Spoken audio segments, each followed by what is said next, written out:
आपको पढ़ा रहा हूं मैं इंजीनियरिंग मैथमेटिक्स। और आज देखते हैं कुछ लाप्लास की प्रॉपर्टी के बारे में। पहले देखते हैं linearity property.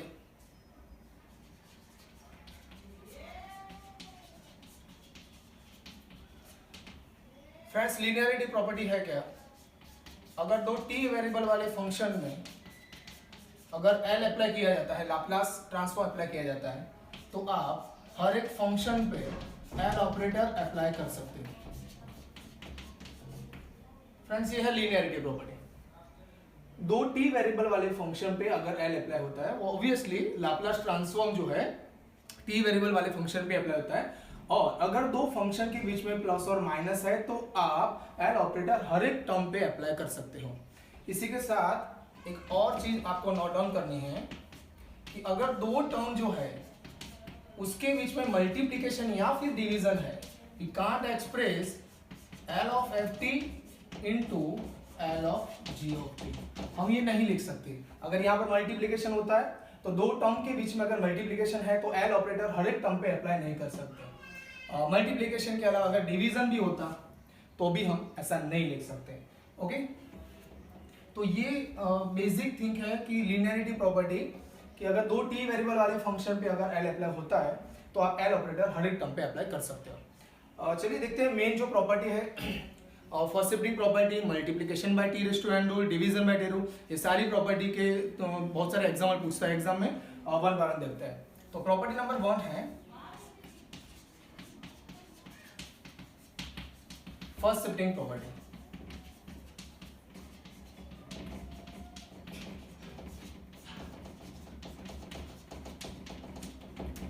Friends, first shifting property में होता क्या है, अगर एक्सपोनेंशियल टर्म, अगर आपके पास कोई एग्जांपल है और एग्जाम में आपको पूछा है कि इस एग्जांपल के लिए, उस प्रॉब्लम के लिए आपको लैप्लास ट्रांसफॉर्म ढूंढना है, तो उस एग्जांपल में आपको ऐसा क्या नजर आएगा जिससे पता चलेगा कि आपको उस एग्जांपल में फर्स्ट शिफ्टिंग प्रॉपर्टी अप्लाई करनी है।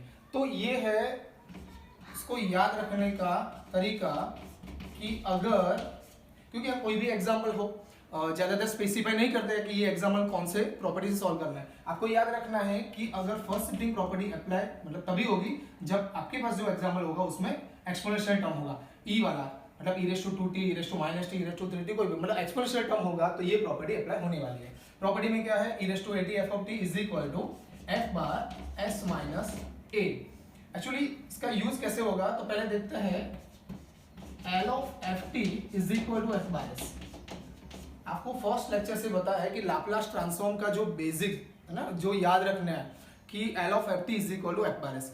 L of F T is equal to F bar S मतलब लाप्लास है ही वो चीज कि दो जो वेरिएबल है, टाइम टी एंड फ्रीक्वेंसी, दोनों के बीच का रिलेशन है।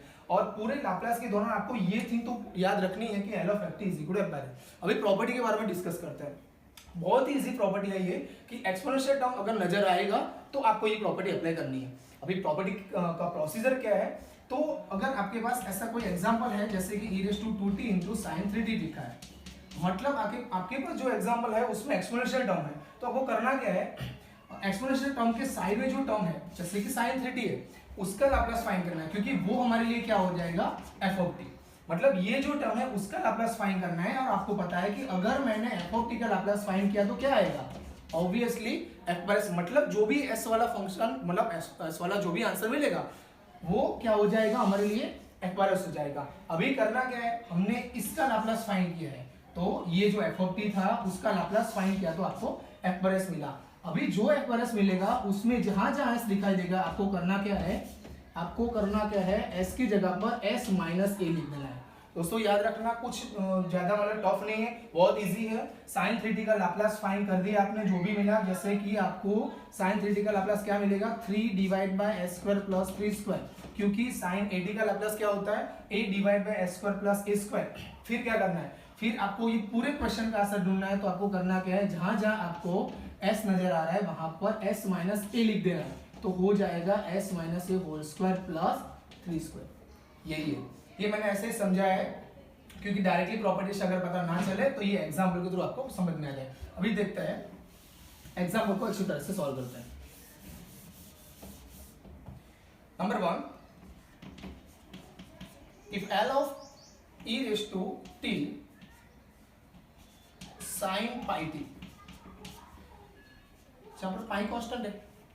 तो L of E raise to T sine pi T का आपको लाप्लास ढूंढना है, और obviously first shifting property apply होने वाली है, क्योंकि फर्स्ट शिफ्टिंग प्रॉपर्टी तभी अप्लाई करता है जब आपके पास जो एग्जांपल है उसमें क्या होना चाहिए, एक्सपोनेंशियल टर्म होना चाहिए। तो ऑब्वियसली दिखाई दे रहा है एक्सपोनेंशियल टर्म है, ई वाला टर्म है, तो हम फर्स्ट शिफ्टिंग प्रॉपर्टी अप्लाई करेंगे। तो पहले तो फर्स्ट शिफ्टिंग प्रॉपर्टी लिखेंगे हम, first shifting property. First shifting property क्या है फ्रेंड्स की, L of F t, L of e raise to A T F of T is equal to F bar S minus a, जहां पर L of F T क्या है, तो है F bar S. Friends ये है हमारा फर्स्ट शिफ्टिंग प्रॉपर्टी का, अभी लिख देना है, ओके। फिर बाद में क्या करना है कि e raise to A T F of T इसके साथ कंपेयर किया जाए। आपको मालूम है एक्सपोनेंशियल टर्म के साइड में जो टर्म है वो हमारे लिए क्या हो जाएगा, एफ ऑफ टी। तो एफ ऑफ टी हो गया sign pi T, F of T हो गया साइन पाई टी। हम इस चीज का लाप्लास फाइंड कर रहे हैं, साइन पाई टी का लाप्लास फाइंड कर रहे हैं, और साइन पाई टी का लाप्लास आपको मालूम है क्योंकि साइन ए टी का लाप्लास आपको मालूम है, जहां पर ए क्या है, पाई। तो हो जाएगा पाई divide by S square plus pi square, और ये हो गया हमारे लिए एफ बार एस। बिल्कुल इजी है। फर्स्ट शिफ्टिंग प्रॉपर्टी में करना क्या है कि एक्सपोनेंशियल टर्म के साइड में जो भी टर्म है उसका लाप्लास फाइंड करना है, तो हमने कर दिया। प्रॉपर्टी थ्रू आउट हम प्रॉपर्टी से सॉल्व कर रहे हैं। तो साइन पाई टी का लाप्लास हमने फाइंड कर दिया, पाई divide by S square plus pi square. अभी करना क्या है, जो ये आंसर मिला हमें उसमें जहां पर आपको एस नजर आ रहा है वहां पर एस माइनस ई लिख देना। तो फ्रॉम स्टार, तो फ्रॉम स्टार जी इस इक्वेशन मतलब फर्स्ट शिफ्टिंग प्रॉपर्टी क्या कहना चाहती है कि अगर आपके पास एफ बार एस हो, आप सिर्फ एस के जहां एस है वहां पर एस माइनस ए लिख दो। तो आपका आंसर है होगा e raise to T sine pi t is equal to pi divide by S minus a whole square plus pi square. ये हो गया आपका आंसर। लेकिन एक ही वैल्यू कहां से रखनी है, तो आपको याद रखना है कि एक्सपोनेंशियल टर्म का सिर्फ एक ही जगह पर यूज होगा, एक ही वैल्यू रखने के लिए। और पूरे जो एग्जांपल के लिए ए क्या है, तो एक्सपोनेंशियल टर्म में जो कांस्टेंट नजर आएगा टी के बाजू में, मतलब टी के मल्टीप्लिकेशन का जो भी नंबर है वो हमारे लिए ए हो जाएगा। तो यहां पर एक ही वैल्यू क्या है, एक ही वैल्यू 1, टी के मल्टीप्लिकेशन में कुछ नहीं मतलब 1। तो आपका फाइनल आंसर होगा pi divide by S minus 1 whole square plus pi square. तो फ्रेंड्स फर्स्ट शिफ्टिंग प्रॉपर्टी का ये बिल्कुल इजी एग्जांपल लिया मैंने, इसलिए कि प्रॉपर्टी जो है वो हमें समझ में आ जाए। तो e raise to A T F of T is equal to F bar S minus है, ये फर्स्ट शिफ्टिंग प्रॉपर्टी है। प्रॉपर्टी कब यूज होने वाली है, जब एक्सपोनेंशियल टर्म नजर आएगा। एग्जांपल देख लेते हैं फर्स्ट शिफ्टिंग प्रॉपर्टी से कैसे सोल्व होता है।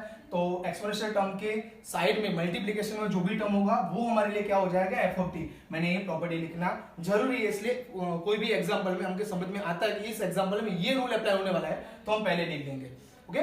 फिर एक्सपोनेंशियल टर्म के साइड में जो भी टर्म है वो हमारे लिए एफ ऑफ टी है, और हमने क्या किया, एफ ऑफ टी का लाप्लास फाइंड किया, L of F T is equal to L of sine pi T. और मुझे मालूम है साइन ए टी का लाप्लास क्या होता है, तो साइन ए टी का Laplace A divide by S square plus A square, यहाँ पर ए की वैल्यू पाई है तो pi divide by S square plus pi square. और आपको वो भी मालूम है कि L of F T is equal to F bar S होता है, मतलब ये जो एस वाला टर्म मिला आपका एफ बार एस हो गया। फिर करना क्या है, आपको ढूंढना है e raise to T sine pi T का लाप्लास। सिर्फ आपने ये लाप्लास फाइंड किया साइन पाई टी का, तो रूल के हिसाब से फर्स्ट शिफ्टिंग प्रॉपर्टी क्या कहना चाहती है कि एक्सपोनेंशियल टर्म के साइड में जो भी टर्म उसका लाप्लास फाइंड कर देते हो आप। इसके बाद में करना क्या है, जहां जहां s दिखाई दे, आपको करना क्या है, s माइनस a से रिप्लेस करना है। तो हमने शिफ्ट किया s को s माइनस a से शिफ्ट किया, तो आपका आंसर मिल गया pi divide by s minus 1 whole square pi square. और एक ही जगह 1 कहां से आया, तो एक्सपोनेंशियल टर्म में e raise to a t, तो t के मल्टीप्लिकेशन में जो कांस्टेंट होगा वो हमारे लिए a हो जाएगा। चलिए देखते हैं दूसरा एग्जांपल।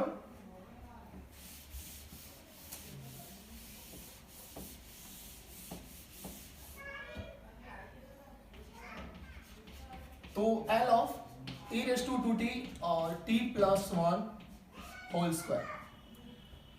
फ्रेंड्स ये दूसरा एग्जांपल है, e raise to 2t into t plus 1 whole square. और यहाँ पर भी फर्स्ट शिफ्टिंग प्रॉपर्टी होने वाला है, क्योंकि यहाँ पर एक्सपोनेंशियल टर्म आपको नजर आ रहा है। तो क्या करेंगे, पहले तो प्रॉपर्टी लिख देंगे कि फर्स्ट शिफ्टिंग प्रॉपर्टी है क्या। तो first shifting property L of e raise to A T F of T is equal to F bar S minus a और L of F T is equal to F bar s. ये हमारा Laplace का पूरे Laplace का basic है। Equation number start. तो first shifting property है ये, हमने लिख दिया है। अभी क्या करेंगे, तो एक्सपोनेंशियल टर्म के साइड में मल्टीप्लिकेशन में जो भी टर्म है वो हमारे लिए क्या हो जाएगा, एफ ऑफ टी। तो here F of T is equal to T plus one whole square. Okay, तो ये F of T is equal to T plus one whole square है और इसका हम लाप्लास फाइंड कर रहे हैं। तो t plus one whole square हम अलजेब्रा का फॉर्मूला अप्लाई करेंगे। यहाँ पर a plus B whole square क्या होता है फ्रेंड्स, तो a square plus 2ab plus b square. तो क्या होगा, a is t and b is a and b। तो a plus B whole square क्या होता है, a square plus 2ab, b की वैल्यू 1 है, and b square 1 square is 1। तो ये हो गया a plus B whole square. अभी करना क्या है, इसका लाप्लास फाइंड करता है। तो l of F T is equal to L of T square plus 2l of t plus l of 1। क्या किया हमने, तो लाप्लास का जो पहला बेसिक प्रॉपर्टी था क्या था, लीनियरिटी प्रॉपर्टी। लीनियरिटी प्रॉपर्टी क्या है, अगर आपके पास 2 या 3 टर्म है और अगर आप एल ऑपरेटर अप्लाई करते हो, लाप्लास अप्लाई करते हो और टर्म के बीच में प्लस या माइनस का साइन है, प्लस या माइनस का साइन होगा तो आप हर एक टर्म पे एल अप्लाई कर सकते हो। तो ये हो गया हमारा लीनियरिटी प्रॉपर्टी।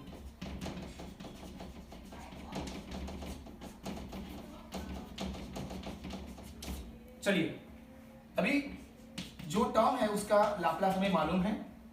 7th नंबर का फॉर्मूला है L of T raise to N. और अगर पावर जो है उसके 2 आंसर है, गामा में भी आंसर आता है और फैक्टोरियल में आता है।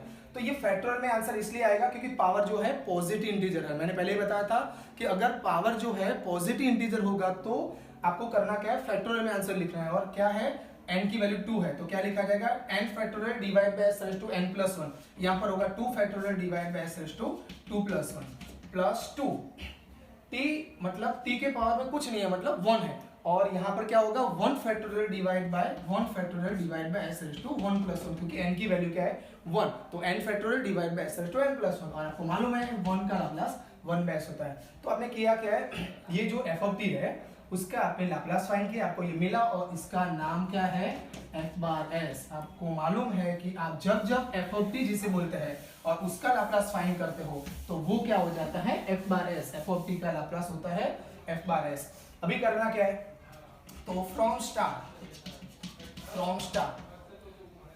फर्स्ट शिफ्टिंग प्रॉपर्टी क्या है, आपने एफ ऑफ टी का लाप्लास फाइंड कर दिया। तो आपको करना क्या है, जहां एस दिखाई दे वहां पर एस की जगह पर एस माइनस ए लिख दो, तो आपका आंसर मिल गया।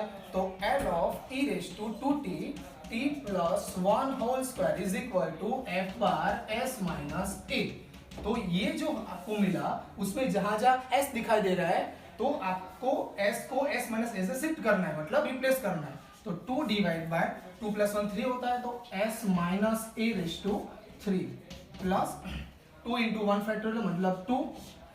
2 फैक्टोरियल आपको मालूम है फैक्टोरियल, तो 2 फैक्टोरियल 2 इंटू 1 तक जाता है मल्टीप्लीकेशन। 1 factorial is also 1। तो s रेज टू 1 प्लस 1 तो s minus a whole square और प्लस 1 बाय s माइनस ए। आपको लिखना जरूरी है कि a क्या है, तो a जो है एक्सपोनेंशियल टर्म से मिलेगा और एक्सपोनेंशियल टर्म में कांस्टेंट की वैल्यू क्या है, 2 है। तो t के मल्टीप्लिकेशन में जो नंबर है वो हमारे लिए a है, तो a की वैल्यू 2 है। तो आपको मिला e raise to 2t t plus 1 whole square is equal to 2 divide by s minus 2 whole square plus 2 divide by whole cube sorry और s minus 2 whole square plus 1 by s minus 2। Friends ये हो गया हमारा first shifting property. I hope कि आपको ये first shifting property जो है ये आपको इनवर्स लाप्लास में भी आपके लिए यूजफुल रहेगा। और आप प्लीज चैनल को सब्सक्राइब करते रहना, क्योंकि जो इंजीनियरिंग मैथमेटिक्स के सारे जो वीडियो हम अपलोड करने वाले हैं और आपको इंजीनियरिंग मैथमेटिक्स में कोई भी यूनिवर्सिटी के जो स्टूडेंट होंगे उनके लिए ये यूजफुल रहेगा। Okay, thank you friends, bye.